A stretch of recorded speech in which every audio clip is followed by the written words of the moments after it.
6월 6일 방송을 시작하겠습니다. SEC 바이낸스 창펑자오 CEO를 증권법 위반 혐의로 기소하였다. 이 소식이 나오면서 비트코인이 쭉 하고 장대 용봉을 빵 하고 터졌습니다. 거래량이 동반됐죠? 그러면서 이 지지, 캔들상의 지지를 이탈하면서 이동평균선, 요 이동평균선을 갈랐어요. 시장을 흔들고 있는 거죠. 이더리움 또한 마찬가지입니다. 장대 음봉과 함께 거래량이 좀 동반이 됐죠. 얘는 이 다음 캔들상 지지를 좀 받고 있기는 해요. 어쨌든 중요한 건 시장을 흔들었다. XRP도 이에 대한 영향을 살짝 받으면서 아래 꼬리를 달았어요. 음봉이 터졌고 거래량이 살짝 동반됐습니다. 자, 이슈를 보게 되면요. 지난 24시간 3.2억 달러 규모의 선물 포지션 강제 청산, 미국 SEC 바이낸스 기소 영향으로 시장을 흔들고 있다. 이 소식이 뭘까요? 저는 상승장 이전에 마지막 흔들기로 보고 있다. 이유는 뭘까요? 미국의 FOMC 또한 며칠 남지 않았습니다. 6월달에 FOMC가 또한 예정돼 있죠. IMF 총재, 미 연준, 추가 금리 인상 필요할 수도. 미 연준의 긴축 기조 유지 촉구한다. 신용 경색 조짐 없어.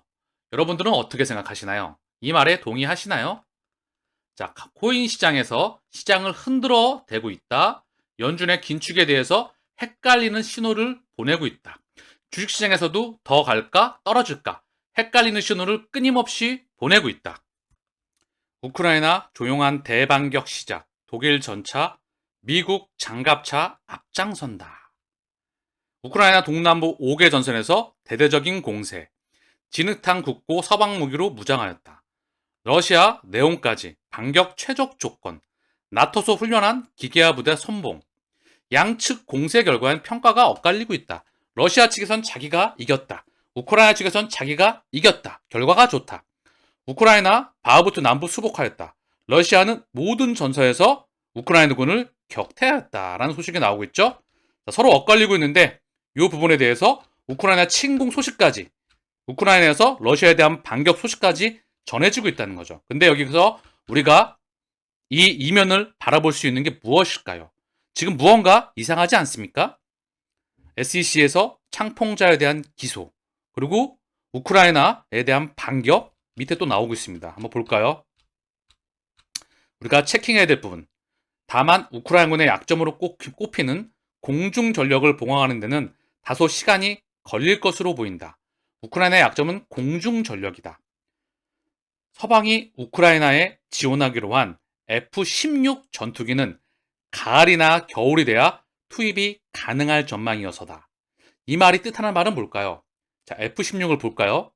F-16입니다. 이 전투기기죠? 얼마 전에 탑건 영화를 보셨나요? 그 전투기기에 재래식 비행기가 나오죠. 그쵸? 그게 F-14였던가 15였던가 16이었던가 제 기억이 안 나는데 보면 F-16이 언제적 전투기냐면요. 1972년도에 시제기가 제작되어서 1976년 12월 최초 비행을 성공한 뒤에 1979년 1월부터 실전에 배치되었습니다. 79년 1월에 실전에 배치되었다. 지금으로부터 약 40년이 넘은 비행기가 실전에 배치됐다는 거죠. 그게 지금 우크라이나 전쟁에 지금 지원을 받기로 했다는 겁니다. 자, 그리고 초기에 F-16 모델이 이후 꾸준히 향상되어 20에서 50개월의 F-16 CD 모델을 거쳐서 불록 60개월이 개발되었다. 발전을 거듭하였다는 거죠.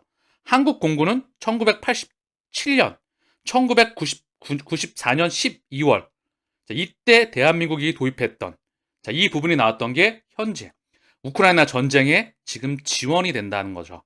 이 말이 뜻하는 바가 뭘까요? 얘들은 진짜 전쟁을 하고 있는 걸까요?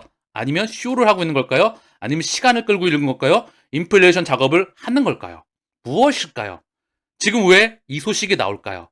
합의 소식이 다가올까요? 여기에 미중 충돌 직전까지 간 대만해협. 미국 언젠가 두 정상 만날 것. 미중 군함 137m 초접근. 대만해협에서 충돌 직전까지 갔다. 자, 연이어 이런 소식들. 우크라이나 전쟁, 미중, 대만해협에서 충돌, 그리고 SEC에서 창펑자오에 대한 기소, 그리고 FMC, 6월 FMC가 얼마 남지 않았죠. 우리가 이 이슈들을 정리를 해봐야 됩니다. 결국 저는 마지막 흔들기의 과정으로 보고 있습니다. 폭등장으로 가기 전에 마지막 흔들기의 과정이다.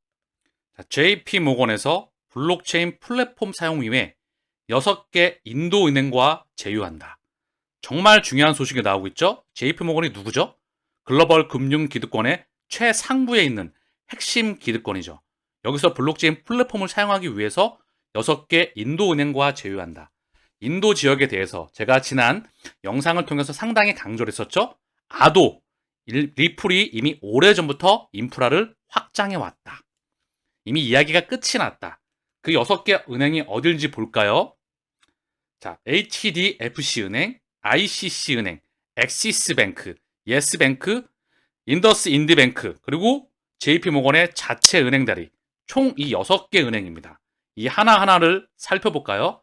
JP모건, 인도의 6개 은행, 달러, 그리고 리플, 결코 다르지가 않다. JP모건 6개 인도 은행과 협력하여서 블록체인에서 USD 거래를 정산한다.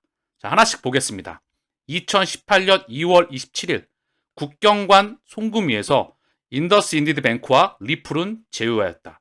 이미 리플 네트워크 안에 인더스인디드는 들어와 있다. 자, 그리고 여기 리플의 인사이드 아티클이에요. 2017년 4월입니다. 10개 이상의 금융기관이 리플의 글로벌 결제 네트워크에 합류하였다. 미쯔비시, 미비베이, 엑시스뱅크, 그리고 예스뱅크, SBI 레밋. 자, 다양한 거대 글로벌 금권들이 참여가 되고 있죠. 여기에 인도 은행이 어디냐? 엑시스뱅크와 예스뱅크. 자, 방금 전 보셨죠? 여기 바로 예스뱅크와 엑시스뱅크. 그리고 인더스인디스뱅크는 이미 보셨죠? 자, 또 보겠습니다. 엑시스뱅크 쭉 여기 나왔죠? 언급이 여기 나오고 있고요. 자, 하나 더 볼게요. HDFC 은행 리플의 결제 네트워크에 합류하였다. 즉 오늘 언급되었던 JP모건 블록체인 플랫폼 사용 후에 6개 인도 은행과 제휴. 대부분 모든 인도의 이 은행들이 리플망에 포섭이 되어 있다. 이미 오래전부터 설계 작업이 완료가 되었던 걸 JP모건이 들어오고 있다. 실행대로 설계대로 확장해 나가고 있는 겁니다. 즉 이야기가 끝이 났다. 게임이 끝이 났다. 소송은 지나가는 개가 멍멍할 일이다. 정말 중요한 부분. 자, 그러면 제가 항상 강조하고 자주 보여드리는 이유가 있는 거예요. 이미 여기서 혈관망이 미친 듯이 더 곱하기 10배, 20배는 확장해 있을 겁니다. 이건 큰 뿌리이자 줄기이죠. 여기 리플이 있죠? 리플의 릴레이션 인포그래픽입니다. 자, 그럼 여기에 방금 전 언급드렸던 인도의 대표적인 결제망 페이티엠이 있죠? 그리고 엑시스뱅크가 보입니다. 그리고 JP모건을 포함한 5개 은행이 포함되어 있죠. 총 6개 은행. 자, 이 은행의 대부분의 인도 은행과 리플은 혈관망이 이미 완성이 되어 있다. 즉, 스위프트 2.0은 끊임없이 확장을 해왔다. 그 말이 의미하면 뭐죠? 시계추가 계속해서 똑깍똑깍 작동을 해나가면서 앞으로 나아가고 있는 겁니다. 그리고 다시 한번 여기 JP모건이 있죠? JP모건뿐만이겠습니까? 전 세계 금권들은 다 들어가 있습니다. 왜? 범지구적 하나의 금융에 대한 원 시스템을 다음번 얘가 완성하기 때문에 얘가 완수하는 겁니다. 전 세계 금권들과 전 세계 리더들과 함께 말입니다. 그래서 정말 중요한 뉴스가 다시 한번 하루 걸러 이틀 걸러 끊임없이 나오고 있습니다. 중요한 인물이죠. 존 디틴 변호사가 SEC가 리플 소송에서 완승할 가능성은 3% 미만이다. XRP, 리플이 승소할 가능성은 25%로 8배 이상이다. 자, 참고만 할 뿐이고요. 중요한 건 시장에서는 리플사가 SEC를 상대로 한 승소한 뒤 주식 공개할 가능성이 있다는 관측이 나오고 있다. 자, IPO에 대해서 계속 미리 준비가 되었다는 시그널이 계속해서 나오고 있죠. 더불어 이 부분은 참고만 할 뿐입니다. 중요한 건 증권과 상품에 대한 규격, 그 부분이 나와야 돼요. SEC와 CFTC에 대한 관할권이 나와야 되고요. 그리고 중요한 건 이제 불확실성이 제거가 되고 본격적으로 확장이 되게 되면서 시가총액의 유동성이 미친 듯이 들어오겠죠. 다만 그 과정에서 많은 흔들기가 있을 것으로 사료가 됩니다. 자, SEC가 홈페이지에서 힘먼 자서전을 삭제했다는 소식입니다. 리플의 소송을 의식했나? 라고 미디어에서 나오고 있는데요.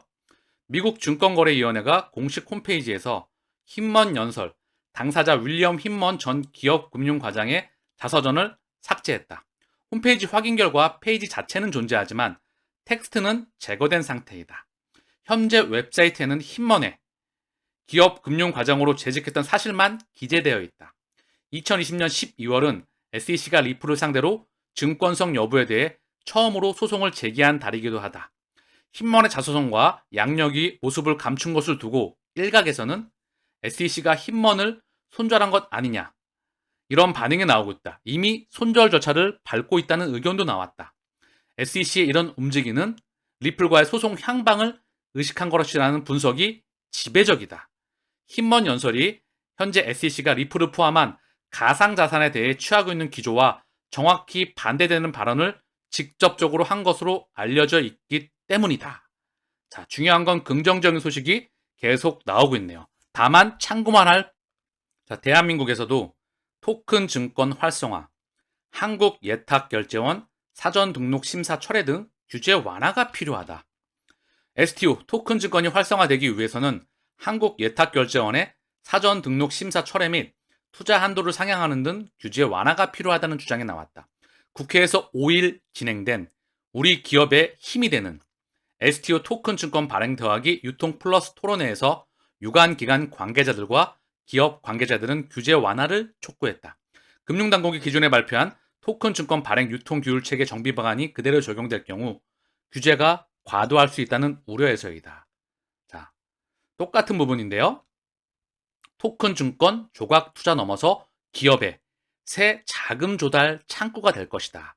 국민의힘 등 토큰 증권 토론회, 프로젝트 기반 토큰 증권 발행 등 기업들 다양한 자금 조달길 열려 예탁원 등록 심사 거쳐야 발행, 증권사 통한 거래만 허용도 문제, 업계 규제 완화 최우선 과제로 점점점 우리 곁으로 오고 있다.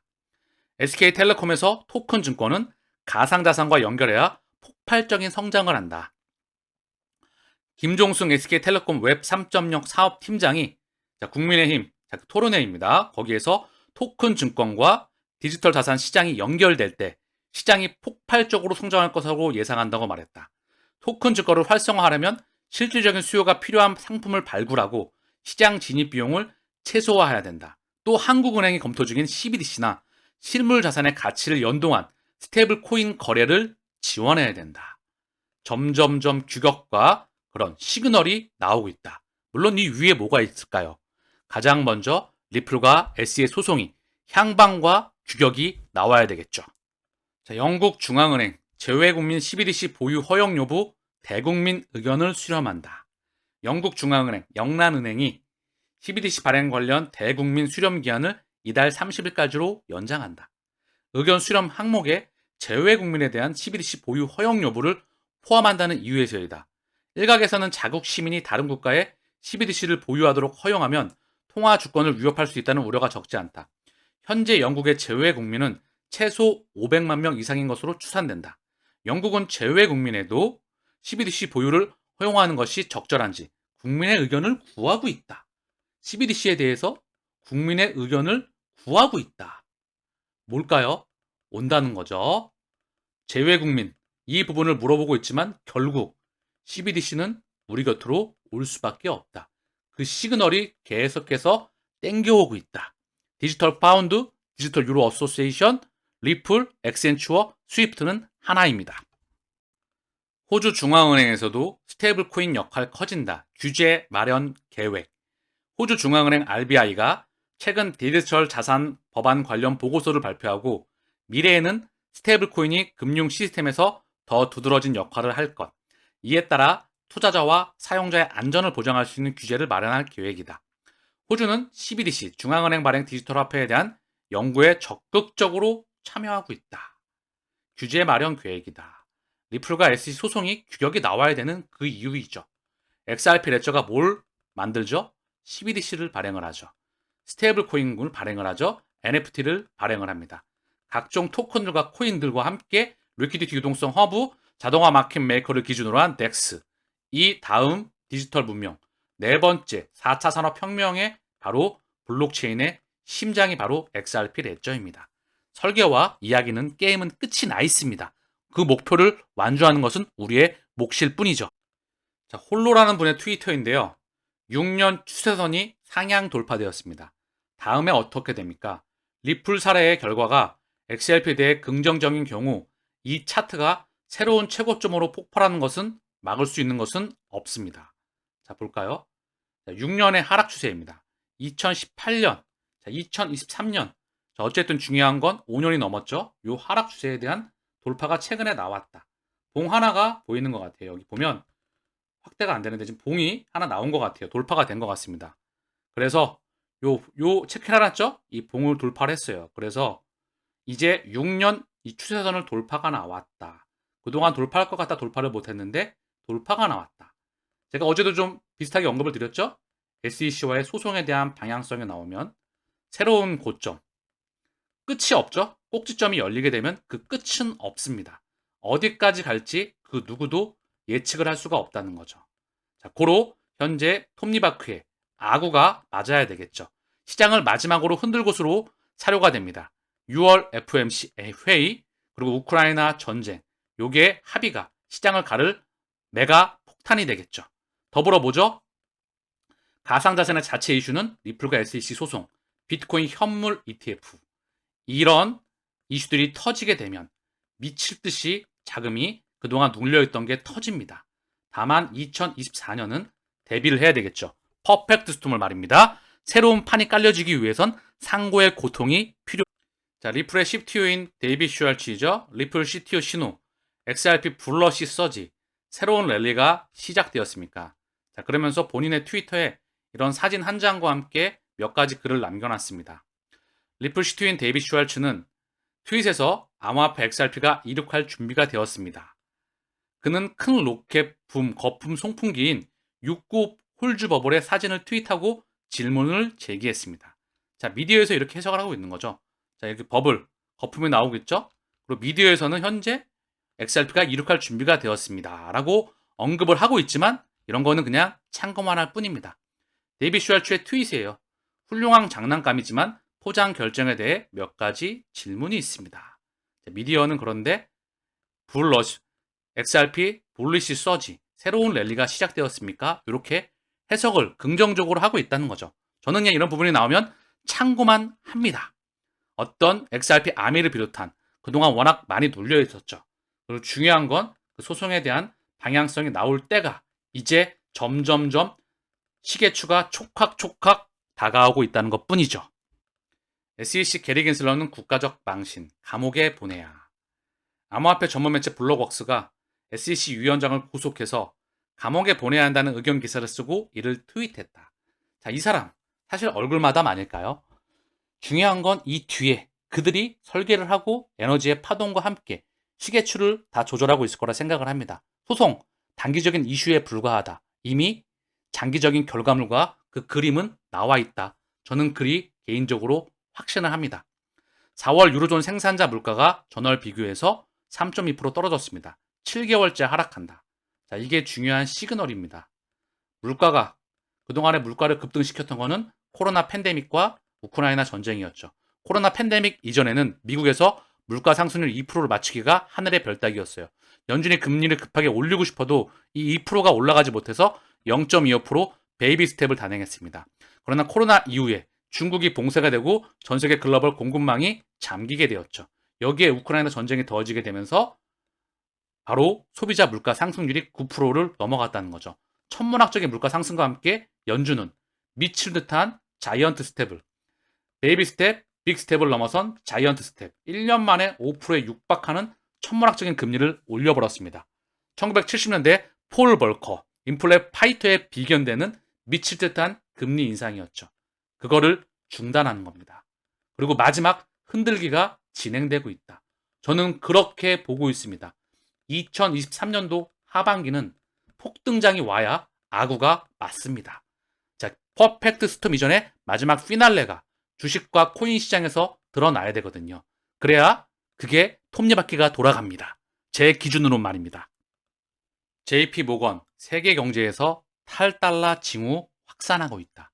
JP 모건이 이런 말을 하고 있네요. 세계 경제에서 탈달러 징후가 확산하고 있다.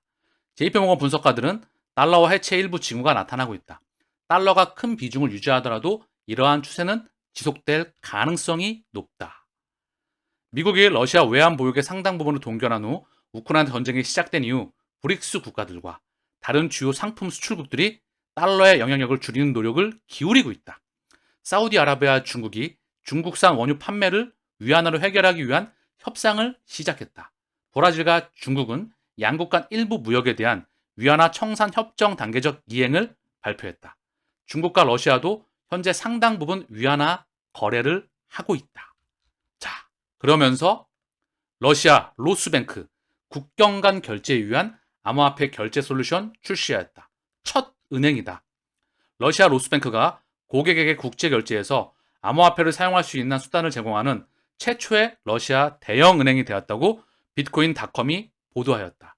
이 서비스는 디지털 통화로 국경 간 결제를 처리하는 핀테크 플랫폼이 지원한다. 자, 다 따로 노는 게 아니죠. 그쵸? 스위프트 1세대 기존 두꺼비를 부셔버리고 코로나 팬데믹과 우크라이나 전쟁을 통해서 스위프트 2.0으로 이사해 나가는 과정입니다. 바로 그들의 설계 작업 아래 그 심장에 XRP가 있다는 것을 여러분들은 이제는 인지하고 계시겠죠?